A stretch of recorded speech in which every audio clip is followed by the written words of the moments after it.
여러분 대부분은 기도합니다. 하나님께서 응답하셔도 그 응답을 듣지 못합니다. 왜냐하면 여러분의 영적 분위기를 다른 누군가가 통제하고 있기 때문입니다. 여기에 문제가 있습니다. 하나님께서는 그들에게 무조건 기도하라고 하신 것이 아닙니다. 하나님께서는 그들이 하나님께서 이미 자신들에게 주신 것을 어떻게 취하고 누릴 수 있는지를 배우기를 원하셨습니다. 그리고 자신들이 다스리지 못하는 그 영역이 오히려 그들을 하나님 앞으로 나오게 해야 했던 것입니다. 여러분이 자신의 영적 분위기를 통제하게 되면 요셉과 같아질 것입니다. 요셉은 보디발의 집에 들어가 그 집의 모든 재산과 모든 일을 관리하는 사람이 되었습니다. 보디발의 아내가 요셉을 유혹하려 했던 것도 요셉이 그만큼 강력한 위치에 있었기 때문입니다. 그들은 요셉을 감옥에 집어넣었습니다. 그런데 감옥에 들어가서도 요셉은 그 감옥을 다스리기 시작했습니다. 그리고 바로 앞에 나아가서는 나라 전체를 다스리는 사람이 되었습니다. 그는 사람들에게 회개하고 그리스도께로 돌아오십시오라고 굳이 말할 필요조차 없었습니다. 왜냐하면 그가 그 분위기를 통제하고 있었기 때문입니다. 분위기입니다. 이 말씀을 꼭 공유해 주세요. 이 영상에 좋아요를 눌러주시고 다른 사람에게 알려주세요. 그리고 또 다른 사람이 알게 하세요. 선지자가 전하는 이 말씀이 더 많은 사람들에게 전해지기를 바랍니다. 그리고 하나님의 축복이 반드시 여러분 위에 임할 것입니다. 아직 구독하지 않으셨다면 구독해 주세요. 차원을 통제하는 것, 차원을 통제하는 것. 자, 하나님의 자녀라면 가장 먼저 반드시 이해할 것이 있습니다. 삶은 본질적으로 영적인 것입니다. 이것을 조금도 의심하지 말고 분명히 깨달아야 합니다. 삶은 본질적으로 영적입니다. 그리고 삶이 영적이라는 것은 무슨 뜻일까요? 첫 번째로 하나님은 영이십니다. 그리고 하나님께서 만드신 모든 것은 그분의 본질을 따라 만들어졌습니다. 물론 하나님과 완전히 동일하다는 의미는 아닙니다. 하지만 여러분은 자신의 안에 있는 것, 자신이 가진 것을 통해 무언가를 만들어낼 수 있습니다. 하나님은 영이시고 그분의 본질은 우리가 이해할 수 있는 것보다 훨씬 더 깊고 본질적으로 영적입니다. 그렇기 때문에 하나님께서 창조하신 모든 것에는 영적인 실체가 있습니다. 존재하는 모든 것에는 영적인 실체가 있습니다. 눈에 보이는 것이든 눈에 보이지 않는 것이든 하나님께서 지금까지 창조하신 모든 것에는 영적인 실체가 있습니다. 히브리서 11장 3절입니다. 믿음으로 모든 세계가 하나님의 말씀으로 지어진 줄을 우리가 아나니 보이는 것은 나타난 것으로 말미암아 된 것이 아니니라. 잘 보세요. 이 말씀은 굉장히 특별한 말씀입니다. 모든 세계라고 했습니다. 복수입니다. 모든 세계가 하나님의 말씀으로 지어졌습니다. 그런데 보이는 것은 나타난 것으로 말미암아 된 것이 아니라고 말씀합니다. 그러니까 어떤 것이 눈앞에 나타났다고 해서 그것이 반드시 물리적인 실체만을 가지고 있다는 뜻은 아닙니다. 그래서 성경은 우리에게 우리가 혈과 육에 대하여 싸우는 것이 아니라고 계속해서 말씀합니다. 무언가가 눈에 보인다고 해서 그것이 여러분이 실제로 싸워야 할 대상이라는 뜻은 아닙니다. 여러분이 하고 있는 싸움은 육적인 싸움이 아닙니다. 영적인 싸움입니다. 결코 단순한 물리적인 싸움이 아닙니다. 여러분 가운데 어떤 분들은 지금 다른 세계에서 전쟁을 치르고 있는데도 그 사실을 전혀 모르고 있습니다. 혹은 여러분은 어떤 사람들이 말하는 그 다중세계라는 개념이 그저 상상력을 발휘해서 만들어낸 이야기라고 생각할 수도 있습니다. 하지만 그것은 실제적인 것입니다. 물론 그들이 설명하는 방식 그대로라는 뜻은 아닙니다. 그러나 그들이 말하고 있는 그 본질 자체는 매우 매우 실제적입니다. 그리고 제가 잠시 후에 그것을 여러분에게 증명해 드리겠습니다. 그러니까 여러분이 차원을 통제하기 위해서는 먼저 그 목적을 알아야 합니다. 우리는 단지 통제하기 위해서 통제하려는 것이 아닙니다. 분명한 이유가 있습니다. 하지만 여러분이 차원을 통제하려면, 여러분의 영역을 통제하려면 가장 먼저 알아야 할 것이 있습니다. 나는 어디에 존재하는가? 여러분은 어디에 존재합니까? 그리고 그것을 아는 것이 왜 중요할까요? 하나님께서 모든 것을 창조하실 때 우리는 먼저 이것을 이해해야 합니다. 창조하는 것과 만들어내는 것은 같은 것이 아닙니다. 창세기 1장을 읽어보면 이렇게 말씀합니다. 태초에 하나님이 천지를 창조하시니라. 땅이 혼돈하고 공허하며 흑암이 깊음 위에 있고 하나님의 영은 수면 위에 운행하셨습니다. 그리고 하나님이 말씀하셨습니다. 하나님께서 말씀하기 시작하셨을 때 그분은 자신이 창조하신 것들을 말씀으로 그 형태를 잡아가기 시작하셨습니다. 그래서 창세기 1장을 읽어보면 하나님께서 계속해서 말씀하시는 것을 볼 수 있습니다. 하나님께서 식물을 만드시고 그것이 보시기에 좋았다고 하셨습니다. 각 나무가 그 종류대로 열매를 맺게 하라. 그리고 하나님이 보시기에 좋았다고 하셨습니다. 또 각종 풀과 채소를 말씀하시고 그것이 보시기에 좋았다고 하셨습니다. 그런데 창세기 2장으로 넘어가면 완전히 다른 이야기가 나옵니다. 정말 완전히 다른 이야기입니다.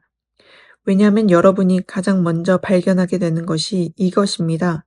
창세기 2장 4절입니다. 이것이 천지가 창조될 때에 하늘과 땅의 내력이니 여호와 하나님이 땅과 하늘을 만드시던 날에 여기서 잠깐 멈춰보세요. 바로 여기입니다. 이것이 천지가 창조될 때에 하늘과 땅의 내력이니 여호와 하나님이 땅과 하늘을 만드시던 날에 잘 보세요. 영적인 차원에서는 이미 일어난 세대와 일들이 존재합니다. 그런데 이 땅에서는 하나님께서 하늘과 땅을 만드신 그날에 대한 이야기일 뿐입니다. 이것을 잘 이해해야 합니다.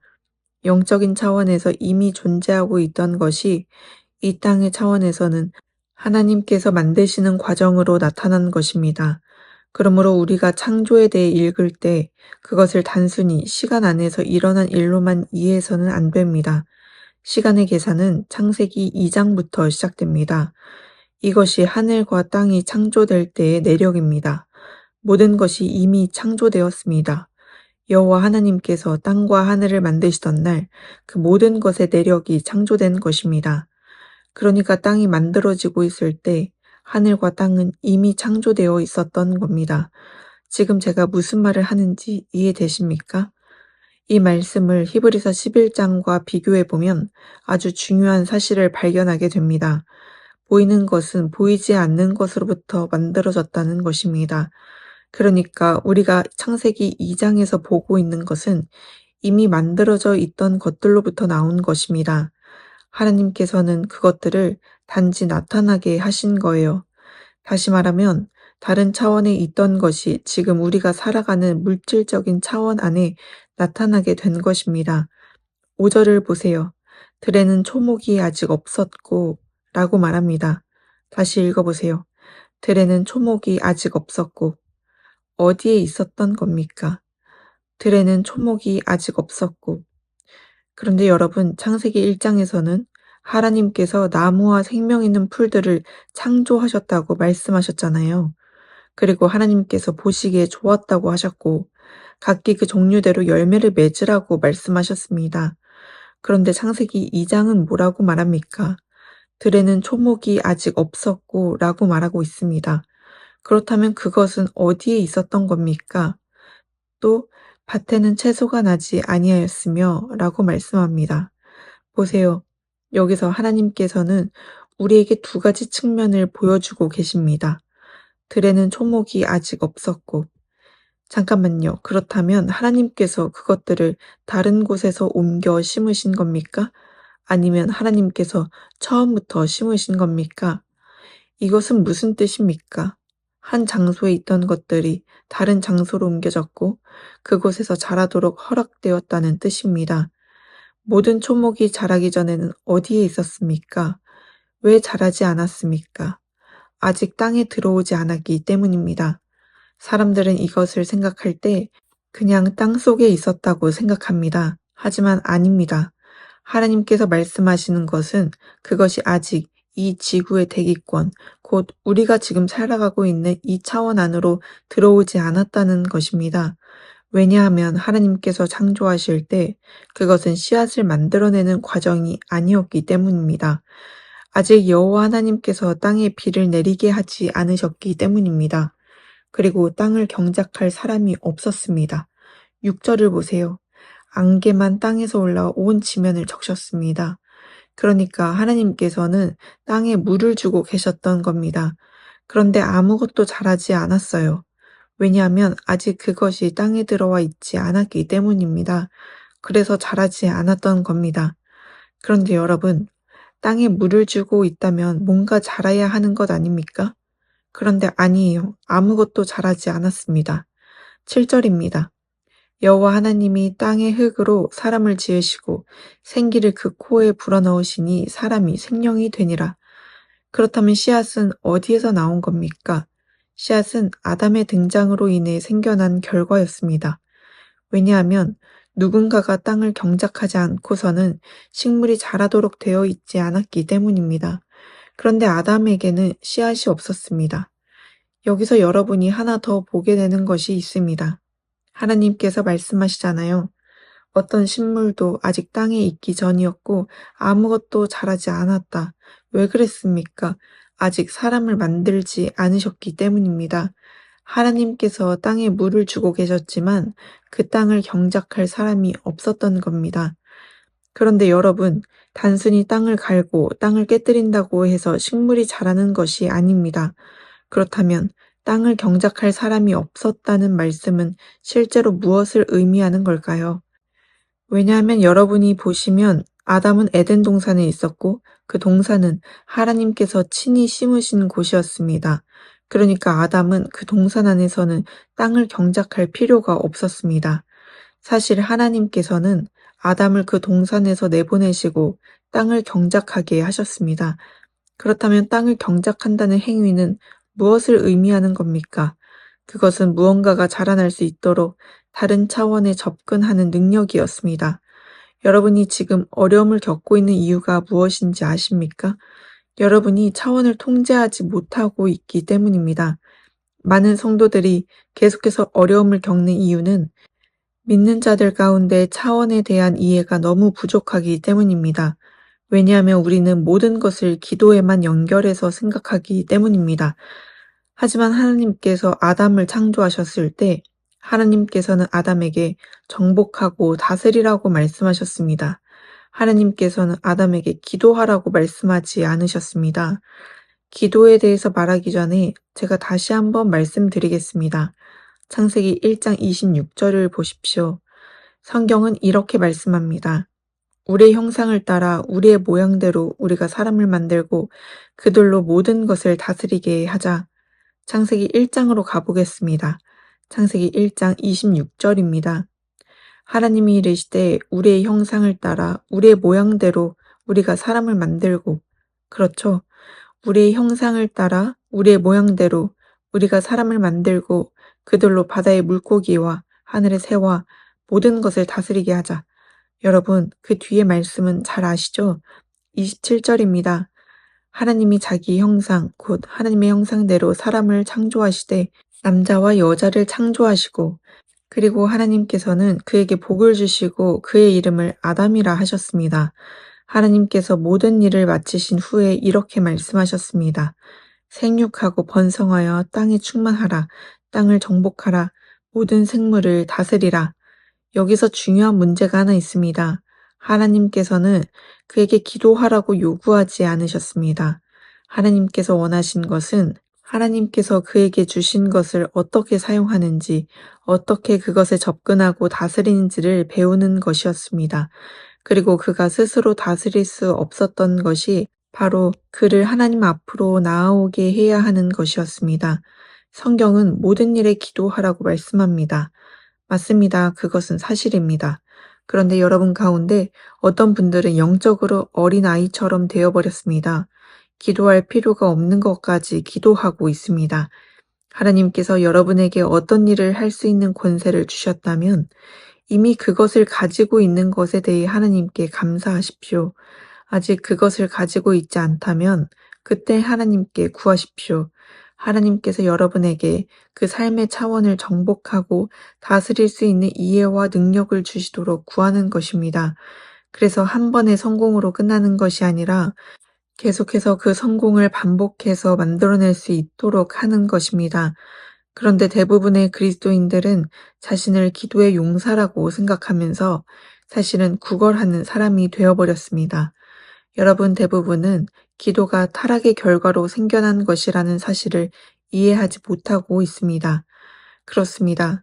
여러분이 어떻게 기도하느냐에 따라 아직 여러분이 구속받은 자로서의 정체성을 제대로 이해하지 못하고 있다는 것이 드러날 수도 있습니다.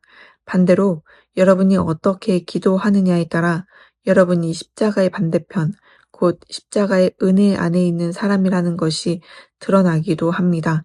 여러분이 구속받았고 회복되었으며 그리스도 예수 안에 있다는 사실을 보여주는 것입니다. 그러므로 여러분의 기도는 십자가의 은혜를 아직 알지 못하는 사람의 기도와는 달라야 합니다. 그건 같은 것이 아닙니다. 하나님께서는 그들에게 이 일을 위해 기도하라 라고 말씀하시지도 않았습니다. 그런데 여러분, 놀라운 사실이 뭔지 아십니까? 그 동산에 마귀가 있었습니다. 그런데 마귀는 아담과 하와에게 전혀 문제가 되지 않았습니다. 사탄이 에덴 동산에 있었는데도 하나님께서는 아담과 하와에게 사탄을 조심하라고 따로 말씀하지 않으셨습니다. 왜 그렇습니까? 그것이 전혀 문제가 되지 않았던 이유가 하나 있습니다. 사탄은 어떤 영적인 차원도 통제하고 있지 못했기 때문입니다. 오히려 아담과 하와는 이미 차원과 영역을 다스리는 권세를 가지고 있었습니다. 하나님께서는 그들에게 이미 바다의 물고기를 다스릴 권세를 주셨습니다. 이것은 무슨 뜻입니까?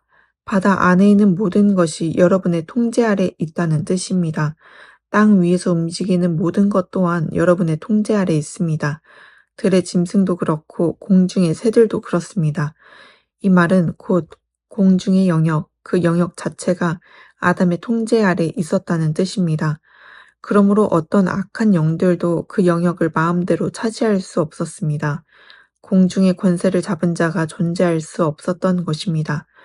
왜냐하면 아담이 공중의 영역을 다스리고 있었기 때문입니다.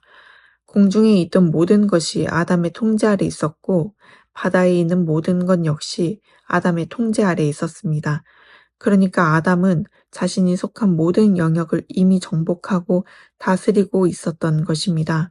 그렇기 때문에 하나님께서는 아담을 바라보시며 조심해라, 사탄이 동산에 있다라고 말씀하실 필요가 없었던 것입니다.